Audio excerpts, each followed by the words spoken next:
Welcome to the third and final part of Education in a Social Democracy, the careers and continuing influence of Robert Maynard Hutchins and John Dewey.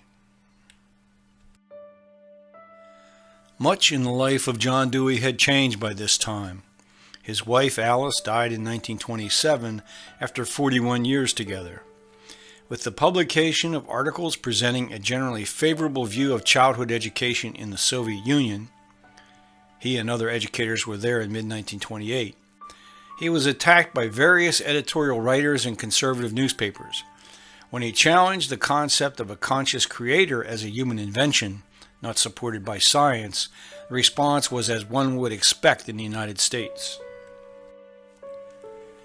He had written, "There is no God and there is no soul, hence there is no need for the props of traditional religion.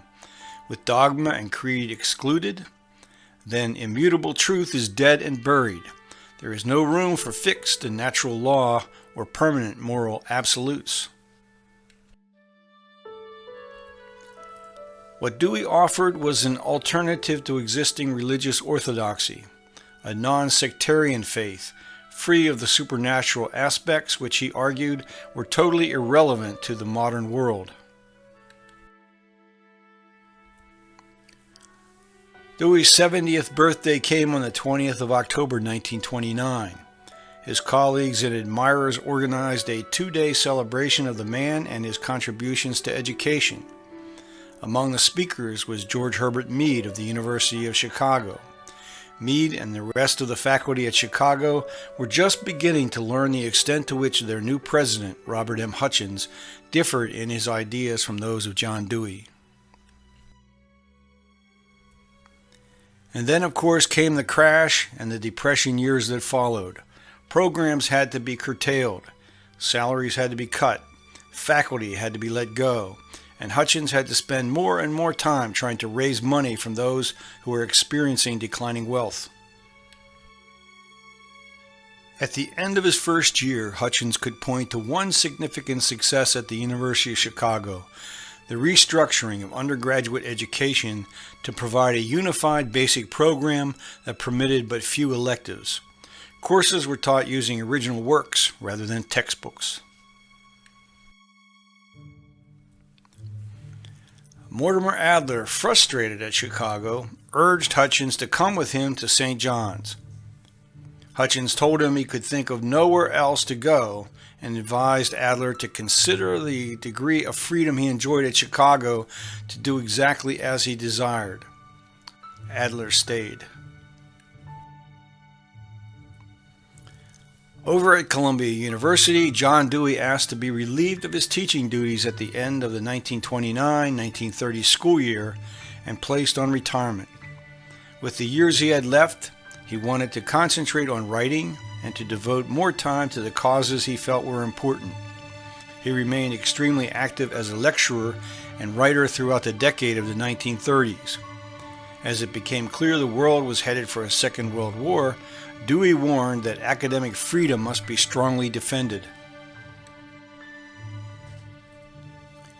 It is quite conceivable that after the next war we should have in this country a semi-military, semi-financial autocracy which would fashion class distinctions on this country for untold years.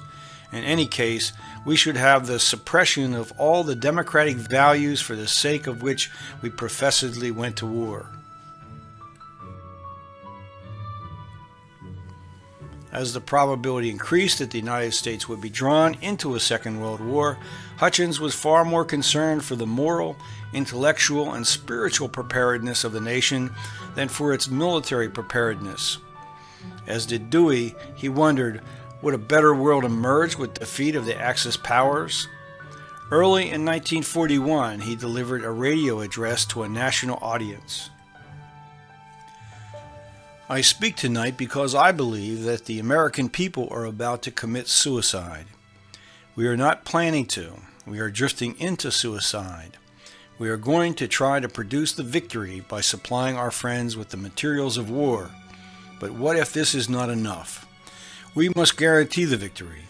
The conclusion is inescapable. that the President is reconciled to active military intervention if such intervention is needed to defeat the Axis in this war. The Japanese attack on U.S. forces in Hawaii changed everything.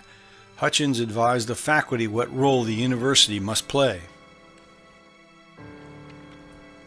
Long-run activities must be sacrificed to the short-run activity of winning the war. Education and research are long-run activities. We have stood for liberal education and pure research. What the country must have now is vocational training and applied research. What the country must have, we must try to supply. And so it was. John Dewey expressed similar, if even broader, concerns. Honored but largely ignored as he entered his 8th decade, he reminded audiences that the potential of democracy had yet to be realized. At the present time, the frontier is moral, not physical. The period of free lands that seemed boundless in extent has vanished. Unused resources are now human rather than material. They are found in the waste of grown men and women who are without the chance to work, and in the young men and women who find doors closed where there was once opportunity. Perhaps there was no greater moral dilemma than that faced by Robert Hutchins when the United States military and government decided to take on the challenge of splitting atoms. Beginning in the middle of 1942, the University of Chicago became home to a group of the world's most accomplished physicists. The Italian Enrico Fermi and his Hungarian colleague Leo Szilard came in from Columbia University. Under the direction of physicist Arthur Compton, they began to build history's first atomic pile. Despite the war, Hutchins was able to allocate resources to develop an interdisciplinary graduate social science program, bringing together economic historian John Neff, economist Frank Knight, anthropologist Robert Redfield, dean of the law school Wilbur Katz, and chair of the Department of Education Ralph Tyler.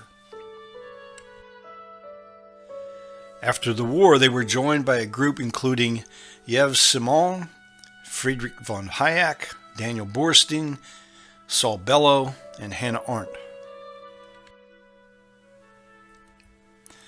By 1943, Hutchins went on the road to express his concerns over the changes the nation was set to experience in the post-war period. These lectures were delivered at Louisiana State University, titled Education for Freedom. What worried him greatly was rising materialism. He was convinced that through education the nation must experience a spiritual revolution or there would be a political revolution. The war had raised technical training to a dominant position because of government support. This, he feared, would continue. Hutchins spent the next 7 years in a failed effort to reorganize the university in a manner that would minimize the threat he saw to the intellectual pursuit of knowledge and to academic freedom. This became a crusade after the first atomic bomb was dropped on Hiroshima.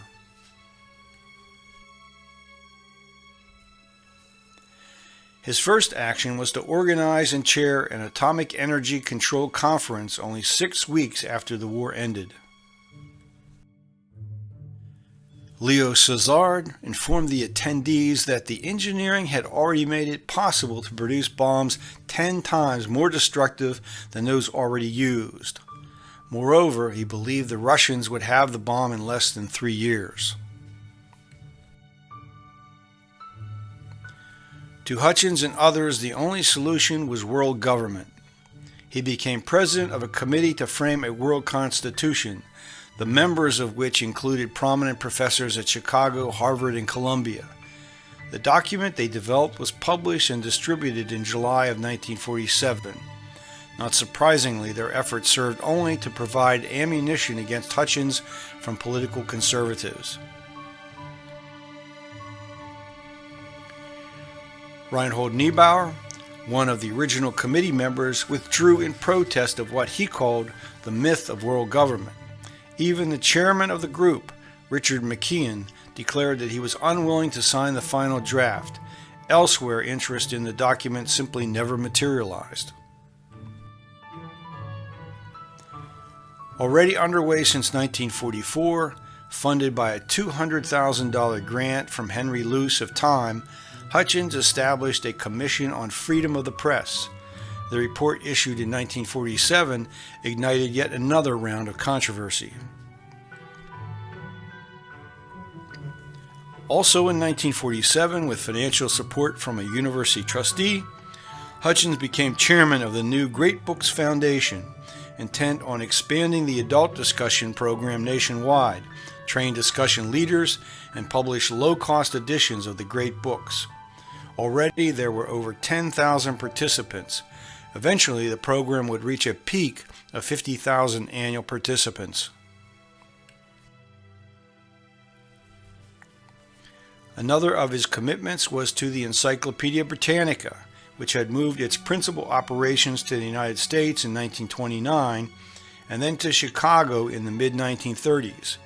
In 1943, William Benton, a founder of the advertising agency Benton and Bowles, and later a U.S. Senator, became chairman of the board and publisher. One of his first acts was to appoint Hutchins to the editorial board. John Dewey was now working on the manuscript for a book he hoped would explain the full depth of his philosophical principles. Unfortunately, the lone copy of the manuscript was lost during a move, and he never returned to the project. He celebrated his 90th birthday on the 20th of October, 1949.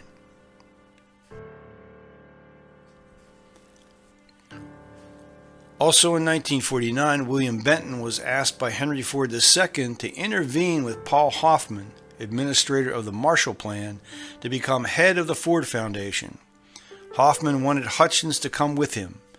A year later, Hutchins informed the University Council that he was resigning as chancellor. Within just a few years, most of the innovations Hutchins brought to the University of Chicago structure and curriculum were reversed. In his farewell address to the trustees and faculty, he seemed to expect this would be the case. The most dangerous aspect of public relations work is its reflex action. We find that the public does not like something about the university. Our temptation is to change this so the public will like us. Our duty is to change public opinion so that the public will like what the university does. And if this cannot be immediately accomplished, to hold out against the public until it can be. Sometime later, assessing his 20 years at Chicago, he concluded, "My mistake was that I thought I was a successful evangelist, while I was actually the stopper in the bathtub. I thought I had convinced everybody, when all I had done was block a return to normalcy." Along with Paul Hoffman, Hutchins now picked up and moved to California to take over the Ford Foundation. Instead of the constant pressure to raise funds, they were now in a position to distribute grants into areas of society where they would have significant impact. First, the establishment of peace. Second, the strengthening of democracy. Third, the strengthening of the economy. Fourth, education in a democratic society. And fifth, individual behavior and human relations. Even as John Dewey neared the end of his life, he continued to write on education. He opposed the use of public funds for parochial schools. He expressed his doubt that communists could be prevented from holding teaching positions. They would simply hide their affiliation. After turning 92, he fell and broke his hip. He never recovered from the injury, and in May of 1951 was stricken with pneumonia. He died on the 1st of June, 1952. In one of history's interesting ironies, Dewey's contributions were championed in the coming years by a young philosopher named Richard Rorty. At the age of 15, He had been sent by his parents to the Hutchins College at the University of Chicago, which had recently begun accepting high school students and educating them in the great books of the Western tradition, culminating in a bachelor's degree 3 years later. Over the next 4 years, Hutchins and his colleagues at the Ford Foundation distributed $186 million in the areas he prioritized, including $640,000 to Mortimer Adler's Institute for Philosophical Research established in San Francisco. These activities attracted critical attention from the House Un-American Activities Committee, and in 1952, Henry Ford II, Paul Hoffman, and Robert M. Hutchins were called to explain the rationale for the Foundation's activities, which some asserted were subversive. The three men met with Committee Chair Eugene Cox of Georgia, the result of which was a clean bill of health for the moment. Cox was not made aware of the initiative underway at the Foundation to support activities of groups committed to elimination of restrictions on freedom of thought, inquiry, and expression.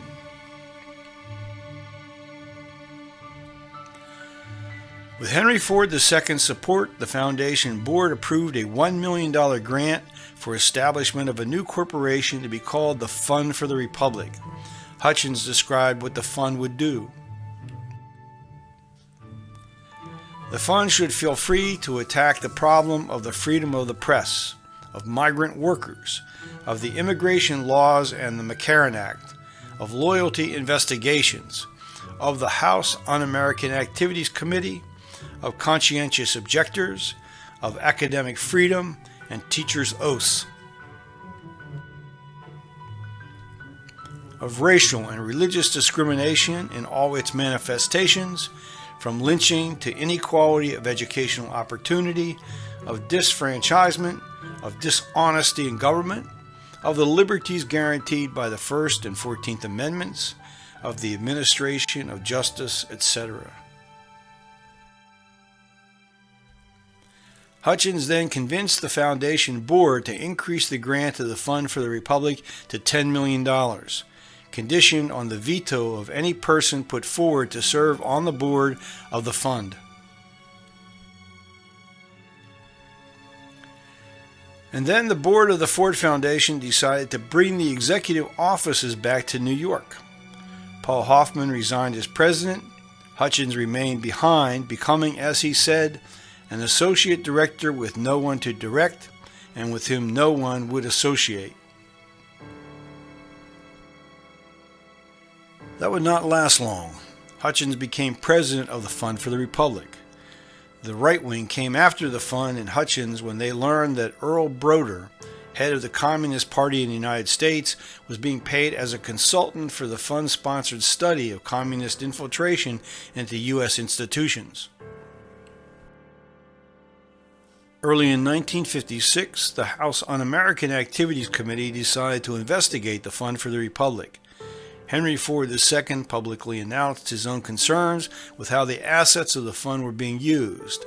Even former communists, such as the philosopher Sidney Hook, joined in the attacks, accusing Hutchins of total political innocence and suggesting he was the prince of soapy-minded ritualistic liberals. The fund then released a devastating study of the House Un-American Activities Committee's role in the blacklisting of individuals in the film and television industries. The author, John Cogley, was called to testify before the House Un-American Activities Committee. Harry Ashmore describes Cogley as a very challenging witness. As executive editor of the Weekly Commonweal, he had earned a solid reputation among Catholic intellectuals, and there was nothing in his record to indicate that he had ever been guilty of communism or any other heresy. The reputation of the Fund for the Republic emerged strengthened, with widespread acknowledgement of its important contributions to the defense of individual liberty. In his book Freedom and the Foundation, Thomas Reeves states, No corporate body during the years of the fund's first phase even approached its efforts in what Hutchins accurately called uncharted and dangerous territory. Fear was the great preventative. The most opulent foundations chose to ignore what were in many ways the most serious domestic problems of the 50s. No organization went beyond its professed belief in equal opportunities to pour hundreds of thousands of dollars into channels promoting racial equality. None tried as hard as the fund to keep serious conversation alive. Even so, Hutchins still had in mind the resurrection of the sort of academy that produced the works of Plato, Socrates, and Aristotle. In 1959, he was able to take a major step forward toward realization of his vision. His board approved purchase of a large estate outside of Santa Barbara, California. Now, all he had to do was attract some of the great minds of the world to this oasis of interdisciplinary discourse in the pursuit of knowledge. Hutchins was never able to bring to Santa Barbara as full-time fellows the people he hoped for. Moreover, the roundtable dialogues he desired failed to generate the discovery of the great truths and first principles he imagined would result. What the Center for the Study of Democratic Institutions achieved was still considerable. Conferences on vital issues of the day, audio tapes distributed to radio stations, publication of numerous books and papers, and beginning in 1967, the Center magazine, which came to have a circulation of 100,000. First to arrive at the office and last to leave throughout his working life, by 1969, health problems hit Robert Hutchins quickly and hard. In May of 1971, he had open heart surgery. He also was diagnosed with cancer, and 2 months later his bladder and prostate were removed. Hutchins urged the center's board to find a successor to relieve him. After a long search, the board announced that Malcolm Moss, president of the University of Minnesota, would succeed Robert Hutchins on July 1, 1974. Almost immediately, however, the appointment resulted in a series of conflicts with the board and staff members. In December, the now departed Hutchins wrote to his longtime friend Thornton Wilder, "I am very depressed about the center. I do not interfere and speak only when I am spoken to, but the alienation of staff and supporters proceeds apace. Unfortunately, the supporters are not replaced. I'm afraid the place will soon run out of money. Well, it was a great idea." Less than a year later, the board negotiated a severance package for Moss and terminated all officers and fellows. Hutchins returned as president to a center greatly downsized and nearly bankrupt. He was back in the role of fundraiser to save the center if he could. He continued to hope others would embrace the mission to save us from ourselves. "I have proposed to solve the problems of public education by means of education. Give us educated citizens, and the public school will become what it ought to be. Immediate steps have to be taken to make the schools more adequate to their task. These steps must be taken within the boundaries set by the Constitution, and, unfortunately, we cannot always be sure what those boundaries are."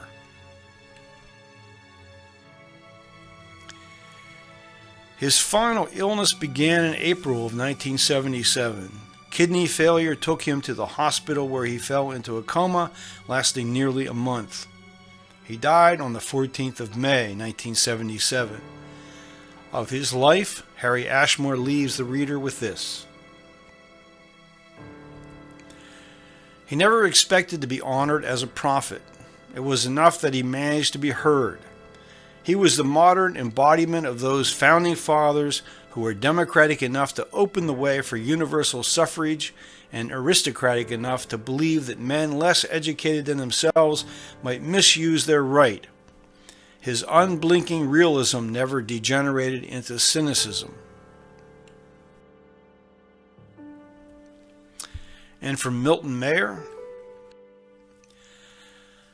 Bob Hutchins was not the very best man I have known, not by a long shot, nor yet the very worst, by a longer shot still. But he was the only great man I knew both well and long. I knew him well enough and long enough to know that he was a great man who wanted to do good and got greater, but not as great as he would have got had such goodness as he had permitted him to stroke the right people. The long careers and contributions of these two men overlapped. Their ideas were often in conflict, yet each made lasting contributions to the ongoing dialogue concerning not only how the education of the young ought to be pursued, but what systemic improvements were needed to fulfill the promise of democracy in America.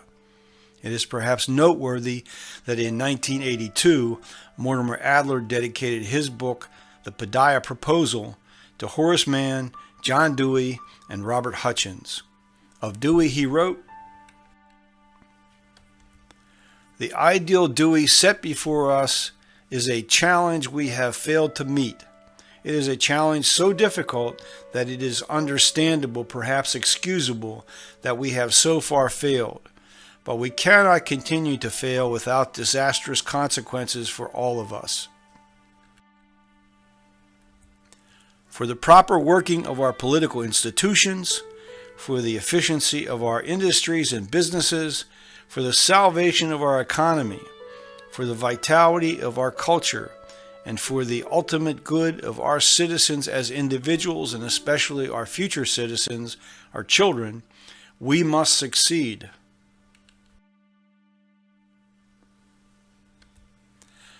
For decades have come and gone since the death of Robert M. Hutchins.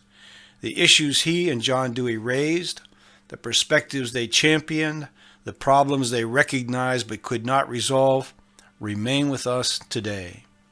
Thank you.